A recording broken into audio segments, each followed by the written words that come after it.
여러분 안녕하십니까, 진성호입니다. 서울대 학우들이 쓰는 커뮤니티 게시판 스누라이프라는 게 있습니다. 그런데 이 스누라이프에서 얼마 전 조국 전 장관을 가장 부끄러운 동문 1위로 뽑아서 그때 화제가 된 적이 있습니다. 이번에는 가장 존경하는 대통령 투표가 지금 진행 중입니다. 그런데 아주 충격적인 결과가 나왔습니다. 문재인 대통령은 몇 등을 했을까요? 8등입니다. 8등. 그럼 1등은 누굴까요? 의외의 인물입니다. 2등은 누굴까요? 박정희 대통령입니다. 자, 서울대생들이 뽑은 가장 존경하는 대통령입니다. 물론 이것은 국민 일반의 투표, 일반의 여론조사와는 다릅니다. 그냥 이 스누라이프라는 게시판에 참여한 사람들이기 때문에 이게 전체 서울대생들의 의견을 대변한다고 보기도 힘듭니다. 그렇지만 여기에 참여한 사람들의 결과만 봐도 조금 특이합니다. 충격적입니다. 자, 진성호의 직설 시작합니다. 방송에 앞서 아직 진성호 방송의 구독자가 아니신 분들은 붉은색 구독 버튼 눌러주시면 감사하겠습니다.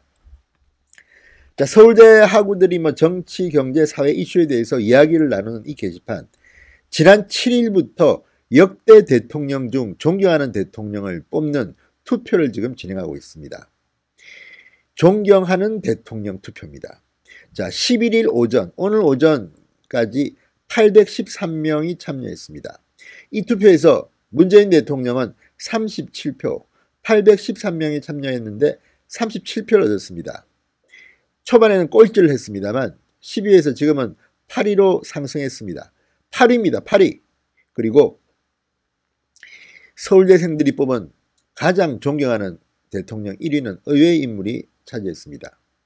이명박 전 대통령이 506표로 득표 1위를 했습니다. 물론 이 투표는 3명까지 중복 투표가 가능하기 때문에 전체 투표자가 813명이지만 중복 투표 때문에 숫자는 좀 더 많습니다. 자, 1위는 이명박 전 대통령이 506표를 득표했습니다. 2위는 박정희 전 대통령 456표, 50표 차이입니다. 그렇게 차이가 나지 않습니다. 제가 볼 때는 박정희 대통령이 1등을 할 것으로 보입니다만 어쨌든 지금 현재는 1위가 MB입니다. 2위가 박정희 대통령입니다. 자, 2위 박정희 대통령. 그리고 3위는 김영삼 전 대통령 280표, 4위는 노무현 전 대통령 227표, 5위는 김대중 전 대통령 217표, 6위는 이승만 전 대통령 184표입니다. 자, 100표 이상을 득표한 대통령은 이들입니다. 그리고 전두환 전 대통령이 44표로 그 다음이 문재인 대통령, 노태우 전 대통령, 박근혜 전 대통령, 윤보선 전 대통령, 최규하 전 대통령 순이었습니다. 자, 이걸 보면 어쨌든 조금 특이하긴 합니다. 이 일반 국민들의 생각과는 좀 다른 결과가 나오고 있습니다. 꼴찌는 최규하 대통령입니다. 그리고 1위는 MB가 차지했습니다. 그러면 왜 이명박 대통령이 1위에 올랐을까요? 자, 이 스누라이프 이용자들이 올린 글을 보면 그 이유가 나옵니다. 아마 이명박 전 대통령은 현재 문재인 대통령이 무능하기 때문에 그 반사표를 얻은 게 아닌가 싶습니다. 이명박 전 대통령에 대한 재평가를 하는 이유로 2008년 광우병 사태에도 불구하고 미국과 FTA를 체결했다. 그리고 전 세계가 줄도산 마이너스 성장을 기록할 때 대한민국만 플러스 성장을 기록했던 점을 꼽았습니다. 이때 우리가 이 국제금융위기가 왔을 때 방어를 잘한 나라 중에서는 2등인가 3등인가 상당히 선방했습니다. 그때는 세계 경제가 전부 다 마이너스로 힘들었지만 우리나라는 상당히 방어를 잘했다고 평가받았습니다. 반대로 지금 문재인 대통령은 OECD 국가보다 우리가 훨씬 경제 성장률이 낮습니다. OECD 성장률 꼴찌를 한 적도 있습니다. 올 초만 해도.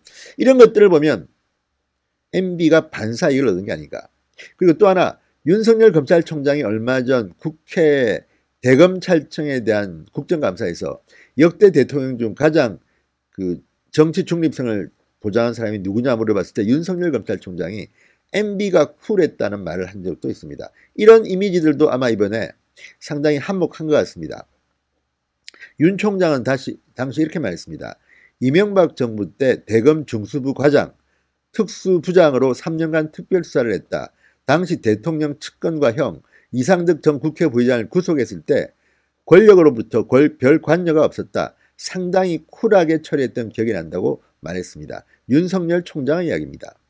아마 윤석열 총장은 문재인 대통령실도 평가하고 싶었지만 이철희 의원이 당시 질문을 하고 여기서 말을 잘라버렸습니다. 또 무슨 이야기가 나올지 몰라서 잘랐는데 그 뒤에 나온 이야기는 문재인 정권도 뭐 그런 대로 괜찮았다는 이야기를 하려고 했지만 결국 여당 의원이 제지해서 그 말은 하지 못했던 것으로 알려졌습니다. 자, 이 스누라이프 게시판에 서울대생들은 이렇게 말합니다. 지금도 마트에 가면 싸고 맛있는 미국산 소고기만 찾는다. 낙곰수에게 선동당해 미국산 소고기 먹으면 큰일 나는 줄 알았던 걸 생각하면 화가 난다. 여의도 텔레타비 보면서 같이 웃었다는 것만 봐도 최근 대통령 중에서 표현의 자유나 풍자에 저 정도 관대한 사람이 있었나 싶다 등의 반응을 보였습니다. 이건 역시 문재인에 대한 반사이가 아닌가 싶습니다. 지금 문재인 정권은 언론 자유에 대한 억압이 너무 심하다는 비판을 듣고 있습니다. 그런데 MBC는 여의도 텔레토비 보면서 웃었다. MB도 비판을 당하고 우습게 나왔습니다. 희화화됐습니다. 그런데도 역대 대통령 중에서 표현의 자유나 풍자에 저 정도 관대한 사람이 있었나 이런 평을 듣는 것 같습니다. 자, 여론조사에서는 40%대나 나오지만 8위에 머무른 문재인, 유독 서울대생들로부터 야박한 평가를 받고 있는 것으로 분석되고 있습니다. 자, 19일에 이제 생방송으로 국민과의 대화를 한다는데 이것도 꼼수 아닌가 싶은데 두고 보겠습니다. 자, 그런데 문재인 대통령은 오늘 이런 말을 했습니다. 반환점을 지난 데 대해서 국민이 바라는 진정한 변화를 만들어내겠다. 국민과 시대가 요구하는 대통령의 소임을 최선을 다해 완수하겠다. 어느덧 절반의 시간이 지났고 이제 앞으로 남은 절반의 시간이 더 중요해졌다. 그 과정에서 더욱 폭넓게 소통하고 다른 의견에도 귀를 기울이면서 공감을 넓혀나가겠다. 여러분, 문재인 대통령 이 말 믿으십니까? 원래 대통령은 5년 단임제이기 때문에 절반 동안 일을 못하면 그 나머지 절반은 일을 할 수 없다는 말이 있습니다. 이 2년 반 이렇게 허송세월 해놓고 나머지 2년 반 동안 뭘 하겠다는 것은 믿기가 좀 힘들어 보입니다. 제가 너무 심했나요? 아무튼 문재인 대통령은 서울대생들이 스누라이프를 통해 투표한 역대 대통령, 존경받는 대통령 중 8등을 했습니다. 꼴찌는 윤보선이었습니다. 1등은 MB, 2등은 박정희 전 대통령이었습니다. 진성호의 직설이었습니다. 여러분 감사합니다.